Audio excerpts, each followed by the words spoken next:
Verso 16. Tcharam. Porém, no entretanto, se o seu escravo lhe disser, não quero deixá-lo, não quero ir embora, não quero deixá-lo, porque ele ama você e sua família, e não tem falta de nada. Que coisa tremenda. Ai, meu Deus.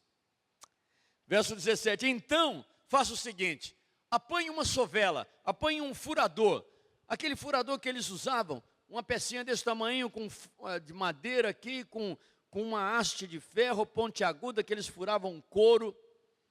Então apanhe um furador e fure a orelha dele contra a porta.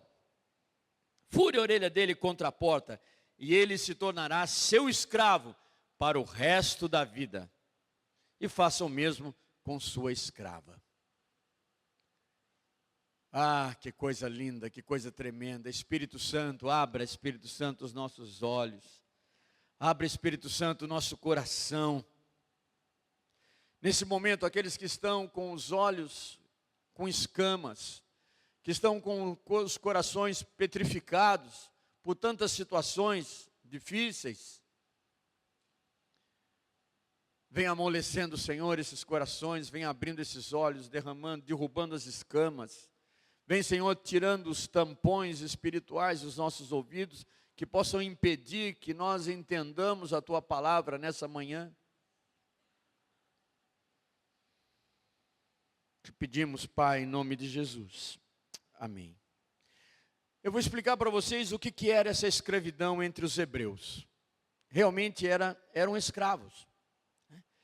Essa escravidão entre os hebreus, ela não era uma escravidão como a gente conhece hoje, ou como existia naquele tempo, que um povo guerreava contra o outro, dominava o outro povo e pegava todos os sobreviventes para se tornarem seus escravos. Trabalhavam acorrentados, embaixo de açoite.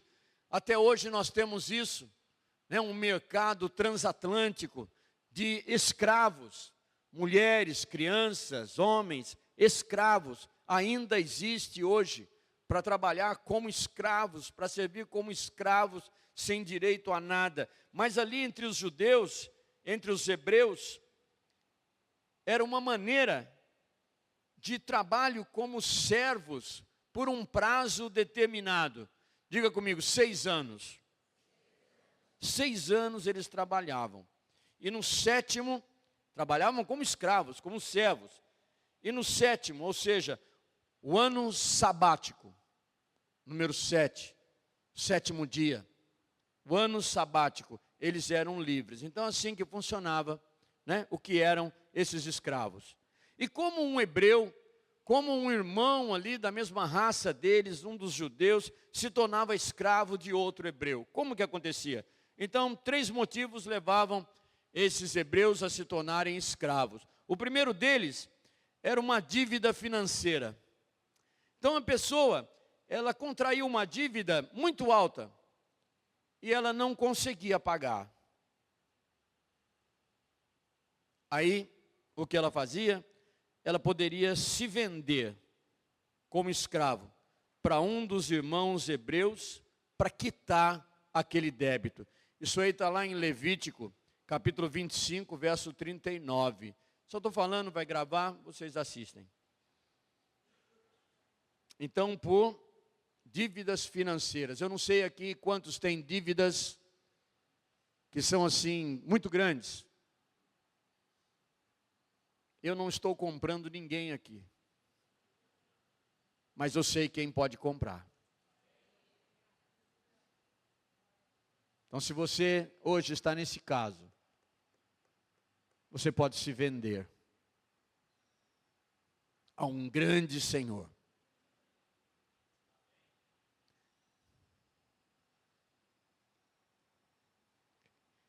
Uma outra situação que levava o hebreu a se tornar escravo de outro hebreu. Roubo.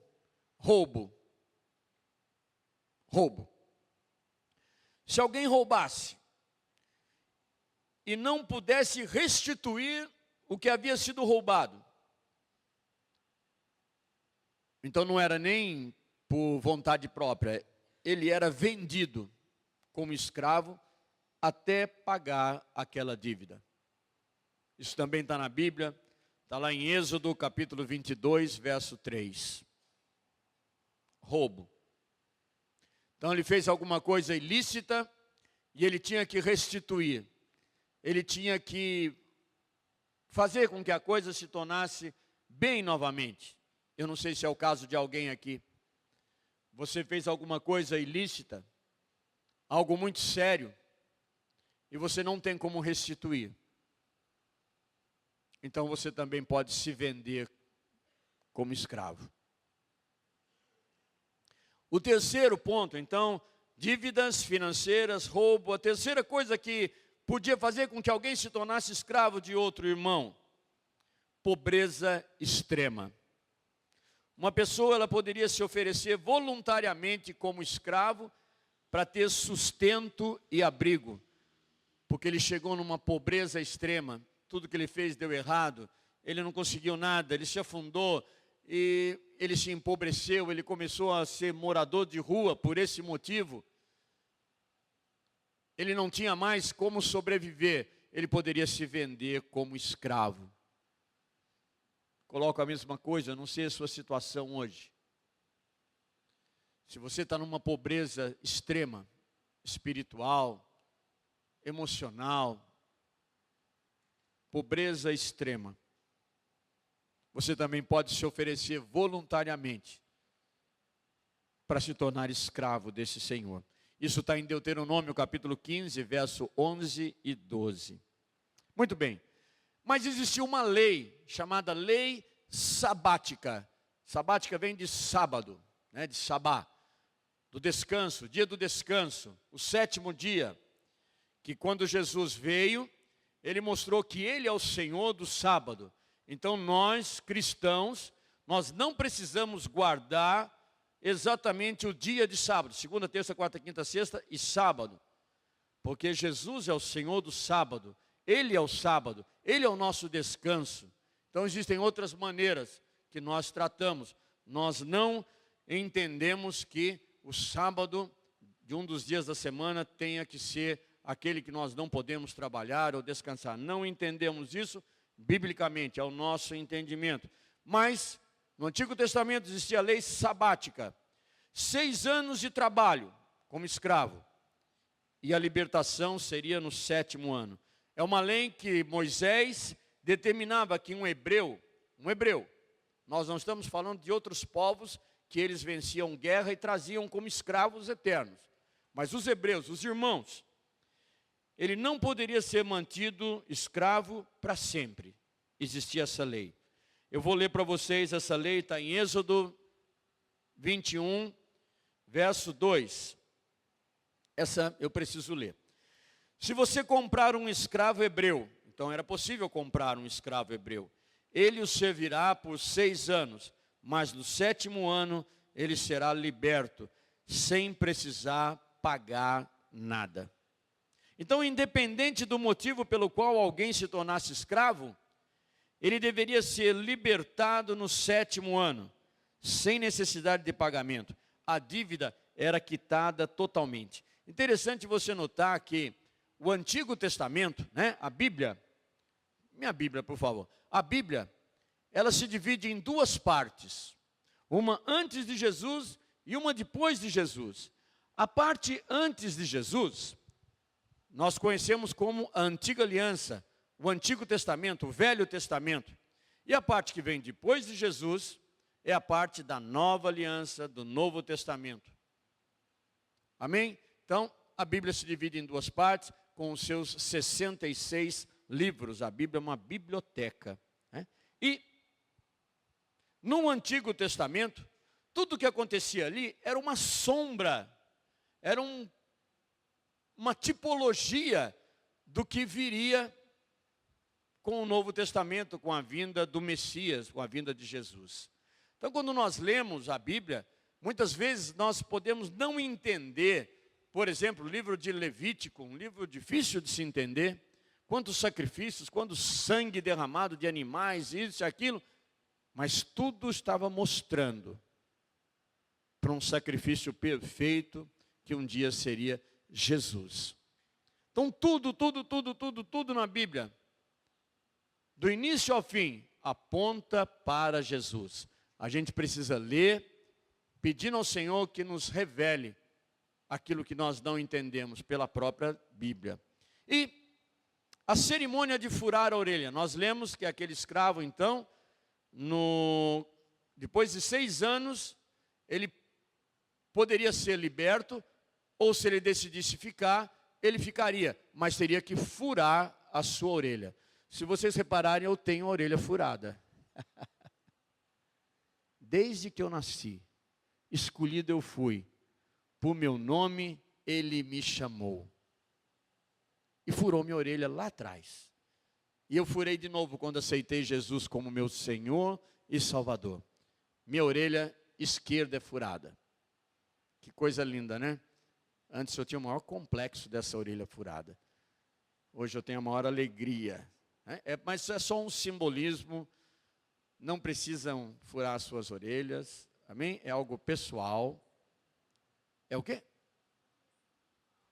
Isso, o significado espiritual que eu estou dizendo, né? Não o físico. Então a cerimônia de furar a orelha, o que que era? A lei de Moisés, ela garantia a liberdade do escravo, que era vendido por um irmão hebreu, depois de 6 anos, ok? Amém? Porém, haviam casos em que o escravo não queria ir embora. Ele não queria ir embora. E se ele passasse a amar o seu Senhor, e a sua condição de vida fosse muito melhor do que era antes, então ele poderia escolher: eu quero ficar, eu quero continuar, mas ele tinha que furar a orelha. Vamos ler de novo Êxodo 21, lá no verso 5. Êxodo 21, verso 5. Lê de novo não, lê, né? Agora, nós tínhamos lido isso em Deuteronômio. Vamos ler em Êxodo agora. Se porém o escravo declarar: eu amo meu Senhor, a minha mulher e os meus filhos, e não quero sair livre. Verso 6, o Senhor o levará perante os juízes, e terá que levá-lo à porta, ou à lateral da porta, e furar a sua orelha. Assim, ele será seu escravo por toda a vida.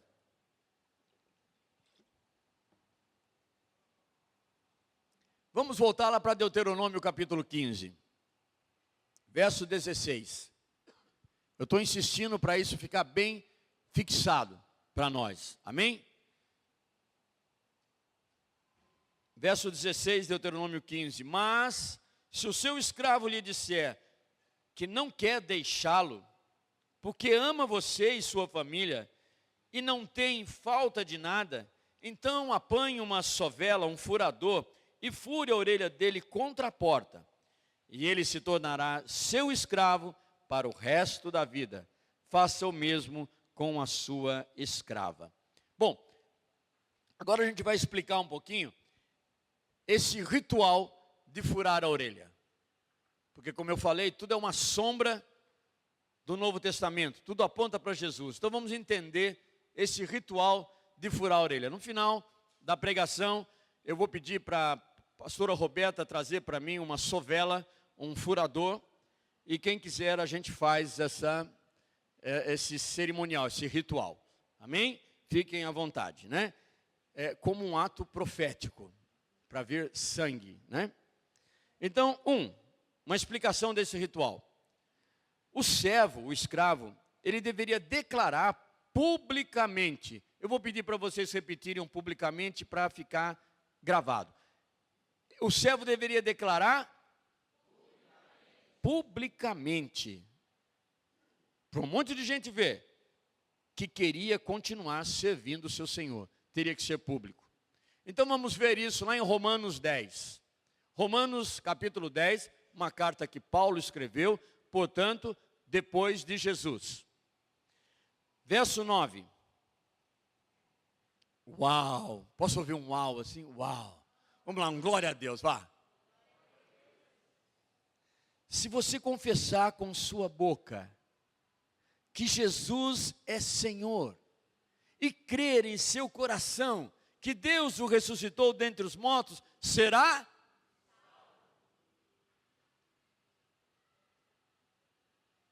O escravo tinha que declarar publicamente. Nós temos que declarar publicamente com a nossa boca. Aleluia. Que coisa tremenda. Segunda coisa, além de ser publicamente declarado, o Senhor, o dono daquele escravo, o Senhor o levaria perante os juízes da cidade para confirmar a sua decisão. Era necessário ser público, tinha que existir testemunhas. Terceira coisa, o servo, então ele seria levado a um local, a uma porta da casa daquele senhor, ou a um umbral da porta, ou diante de um tribunal, também dava certo. E 4, com uma sovela, esse furador que eu falei. Júnior, encontra aí para nós uma sovela, uma imagem de uma sovela. Aí você apaga uma luz e coloca essa sovela. Sovela, S-O-V-E-L-A, sovela. Só para vocês terem ideia do que é a sovela. É um tipo de furador. Era usado para fazer furo em couro, em madeira, né? Até hoje carpinteiros usam isso aí, para antes de colocar o parafuso, faz um furinho ali com a sovela. Achou uma sovela? Ainda não? Então tudo bem. Com uma sovela, sua orelha era furada, como um sinal de que ele pertencia ao seu Senhor para sempre. Daqui a pouco ele acha a sovela. Sabe quem foi furado por causa de você e por causa de mim? Quem foi furado numa madeira? Não era um portal, não era uma porta, mas era uma madeira rústica. Eram 2 paus no formato de uma cruz. E alguém ali foi furado. Furado. Por livre e espontânea vontade. Não achou a sovela? Não tem problema. Então eu vou continuar. E esse compromisso que aquele escravo fazia, olha lá uma sovela ali, ó. Aquilo é uma sovela.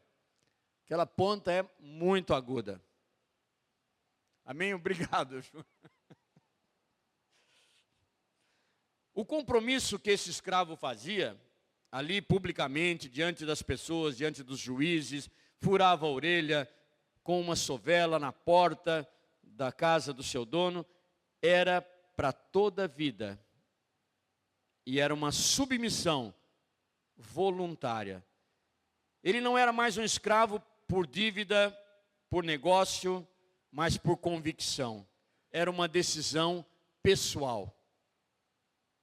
Não era mais negócio, era pessoal. Jesus, ele se tornou esse servo por amor a nós. Vamos vendo aí. Quer ver? Filipenses capítulo 2, verso 5. Paulo escrevendo aos Filipenses, no capítulo 2 do livro, verso 5. Seja a atitude de vocês a mesma de Cristo Jesus, que embora sendo Deus, não considerou que o ser igual a Deus era algo a que devia se apegar, que ele devia se apegar, mas esvaziou-se a si mesmo, vindo a ser servo, escravo, tornando-se semelhante aos homens, e sendo encontrado em forma humana, humilhou-se a si mesmo, e foi obediente até a morte, e morte de cruz. Nós, quando recebemos e aceitamos a Jesus como nosso Senhor e Salvador, nos tornamos esse escravo do amor. Você já se tornou um escravo do amor? Você já recebeu o Senhor Jesus? Verdadeiros súditos do Rei Jesus. Em Romanos 6, capítulo 22.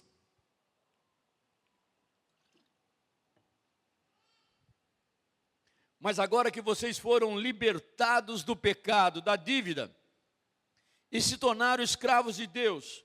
O fruto que colhem leva à santidade, e o seu fim é a vida eterna. Aleluia. Glória a Deus. Isaías capítulo 53, verso 5. Dá-lhe Bíblia. Isaías 53, verso 5. Escrito há 750 anos antes de Jesus. Mas ele, Jesus, foi traspassado por causa das nossas transgressões. Ele foi esmagado por causa dos nossos pecados, das nossas iniquidades. E o castigo que nos traz essa paz estava sobre ele, Jesus. E pelas suas feridas, pelos seus furos, nós fomos curados. Um aleluia ia bem agora. Um glória a Deus, um obrigado, Senhor. Que coisa tremenda. Como escravo do amor, que tinha a orelha furada, Jesus, ele foi transpassado na cruz, por amor, a mim e a você. Como eu falei, não era negócio, era pessoal. Ser um cidadão do reino não pode ser uma obrigação imposta, mas um ato voluntário de amor nosso. Então agora, eu vou contar para vocês uma história, uma historinha. Essa historinha foi inventada, amém? Eu inventei. Ela não está na Bíblia. Mas eu acredito, eu penso que aconteceu algo semelhante há mais de 3.000 anos atrás. E essa historinha vai nos ajudar a fixar essa passagem que nós lemos, o escravo do amor. Amém? Então você pode diminuir a luz, porque eu queria que vocês agora só prestassem atenção.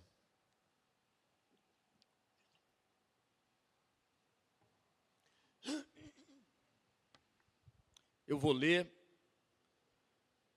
porque eu escrevi bastante aqui, inclusive faz parte de uma das partes do livro que vai ser lançado até o final do ano. Deus faz a parte dele. Nós vamos ter aqui 3 personagens principais nessa historinha. Um deles se chama Baruque. É um nome hebreu. Isso significa um homem próspero, dono de uma imensa fazenda agropecuária. Baruque. Baruque era o senhor daquele lugar. E 2 jovens, recém-casados. O rapaz se chamava Ezra. Ezra. Um nome também hebreu, que significa socorro, auxílio. Uau! E a esposa dele, a jovem, se chamava Glica. Um nome hebreu daquela época, Glica, que significa sorte. Então, Ezra e Glica, o casal.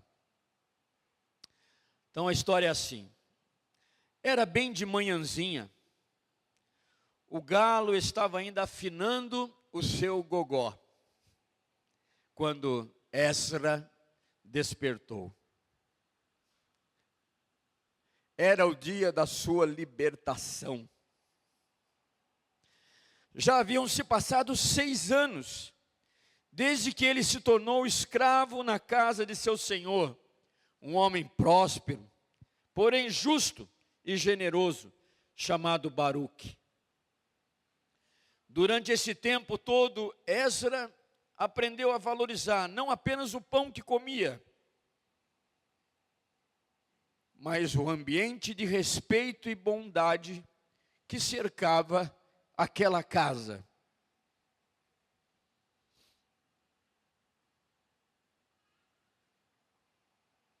Ali, Ezra encontrou mais do que trabalho, ele encontrou um lar.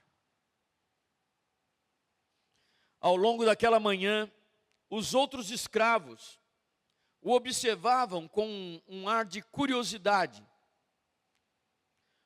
Ora com alegria, ora com certa tristeza.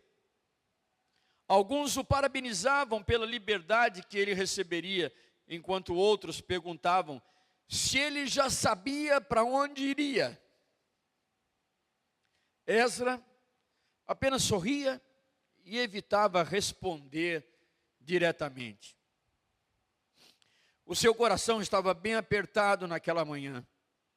Ele teria que tomar uma importante decisão. Vinha em sua mente que ele se tornou escravo por uma extrema necessidade. Ele havia perdido tudo naquela época e não tinha mais como sustentar sua esposa tão jovem e meiga, chamada Glica, cujo nome significa sorte. Esdras, literalmente, se considerava um homem de sorte em ter se casado com Glica. Mas agora, diante da oportunidade de partir, ele percebeu que não queria ir. O tempo ali o ensinou que a sua verdadeira riqueza não estava na liberdade de ir e vir, mas no amor e na segurança que encontrou naquela casa. Ele amava seu Senhor, ele amava a família do seu Senhor, ele amava até mesmo os campos que ajudava a cultivar. Como ele poderia partir? Ao meio-dia, Baruque o chamou à frente da casa. Segundo a lei de Moisés, Esdras deveria ser libertado sem dívidas e ainda levando consigo tudo o que lhe era devido. O senhor Baruque sorriu ao ver Esdras e Glica. Ele até tinha um certo orgulho e um carinho por aquele jovem casal. Hoje é seu dia, Esdras. Você é um homem livre. Para onde você irá agora? Disse o Senhor. O coração de Esdras batia acelerado. Sua jovem esposa olhava para ele, sem saber exatamente qual seria a resposta do seu marido. Mas a decisão dele já estava tomada. Ele correu, se atirou nos pés do seu senhor, se ajoelhou diante de Baruque e falou com firmeza: meu senhor, eu amo esta casa, eu amo minha esposa e meus filhos que nasceram aqui. Eu esqueci de dizer que no terceiro ano de servidão, de escravidão, Glica deu à luz a um casal gêmeos, o Eliasaf, que significa Deus acrescentou, e Tirza, que significa a agradável. Voltando à frase de Esdras então: meu senhor, eu amo essa casa, eu amo minha esposa e meus filhos que nasceram aqui, e amo a vida que tenho ao seu serviço. Se me permitir, desejo permanecer para sempre ao seu lado. Uau! Aqui a gente lembra do Salmo 27, no verso 4, quando o rei Davi fala assim: uma coisa só eu peço ao Senhor e a buscarei, que eu possa viver na casa do meu Senhor todos os dias da minha vida. E naquele momento então, depois daquela declaração daquele rapaz, houve um silêncio profundo naquele lugar. Alguns escravos, colegas do casal, se olhavam entre si, surpresos. Baruque, o senhor, ele franziu a testa, mas o seu olhar logo suavizou. Ele respirou profundamente. Colocou a mão sobre o ombro do rapaz, de Esdras, e disse: se essa é a sua vontade, então que seja assim. Mas teremos que fazer isso de maneira correta. E aí o restante daquela tarde foi de preparativos para a grande cerimônia que aconteceria logo mais. Conforme a lei ordenava, Baruque levou Esdra até a porta de sua casa, diante dos juízes da cidade, e ali, com uma sovela, furou a orelha de Esdra contra a madeira da porta, selando o pacto. O pequeno ferimento sangrou, mas Esdra nem sentiu dor, apenas um profundo senso de pertencimento. Ele agora era um escravo, um servo, um amigo, mais que isso, um filho por sua escolha, não por necessidade. O escravo do amor, como era conhecido naquela época, quem assim se tornava. E naquela noite, na casa de Baruque, se encheu de festa. Havia pão fresco, vinho, cânticos de alegria. Esdra estava entre os seus. E no fundo do coração sabia, não havia decisão melhor do que entregar a sua liberdade por amor. E assim, Esdra se tornou um escravo do amor para sempre. Não por imposição, nem por necessidade, mas por vontade própria. E essa decisão foi a decisão mais importante da sua vida. Aí eu continuo aqui com a história. Alguns anos se passaram. Muitos anos se passaram. Esdra e Glica agora já estão idosos. E eles contemplavam seus filhos, Eliafe e Tirza, agora cada um deles casados, com filhos. E o casal idoso, então, olhando seus lindos netos correndo e brincando na casa do seu senhor, lembraram sobre o dia da sua decisão. Essa virou para Glica, apontou para a porta, onde o seu pacto havia sido selado, e repetiu as palavras da lei sobre aquele que escolhe servir por amor. Interessante, isso se deu há mais de 1000 anos antes da vinda de Jesus.